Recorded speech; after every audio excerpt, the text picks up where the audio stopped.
অল্প বয়সে বিয়ে করে ফেলবেন। মা বাবা যারা আছেন সন্তানদেরকে বিয়ে দিয়ে দিবেন, বয়স হয়ে গেলে বিয়ে দিয়ে দিবেন। তাকে বলবেন না যে চাকরি পাও তারপরে তোমাকে বিয়ে দিব। অনেক যুবক আছে মা বাবা বলে নিজের পায়ের উপরে দাঁড়াও, ও নিজের পায়ের উপরে দাঁড়ানোর জন্য চেষ্টা করতে করতে বয়স হয়ে গেছে, এখন নিজের পায়ে সত্যিই দাঁড়াতে পারে না।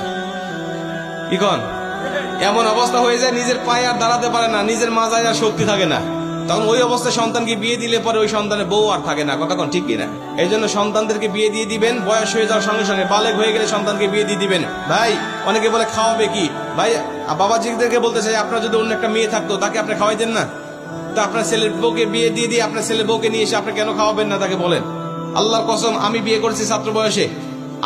আমার বেতন তখন ছিল, আমি জুমার নামাজ শুধু পড়াইতাম, 500 টাকা দিত মসজিদ থেকে। আল্লাহর কসম করে বলছি, ছাত্র বয়সে আমি বিয়ে করেছিলাম। আল্লাহ পাক বিয়ে করার পরে 1 বছরের মধ্যে আল্লাহ এত বরকত দিয়েছে যে 500 টাকা আমি বেতন পাইতাম, এই 500 টাকা আল্লাহ পাক কয়েক শত গুণ বৃদ্ধি করে দিয়েছে। আপনারা বিয়ে করেন, আল্লাহ পাক বরকত ঢুকিয়ে দিবে। তবু হারাম রিলেশনের মধ্যে আমরা লিপ্ত হব না। আফসোস লাগে, আমাদের অনেক মা বাবা আছে সন্তানকে বলে যাই কর তাই কর, বিয়ে যেন না করিস। তার মানে হারাম কাজের প্রতি তাদেরকে উদ্বুদ্ধ করতেছে, বিয়ের মতো হালাল কাজে তাদেরকে আমরা বাধা দিচ্ছি। কথা কোন ঠিক কিনা?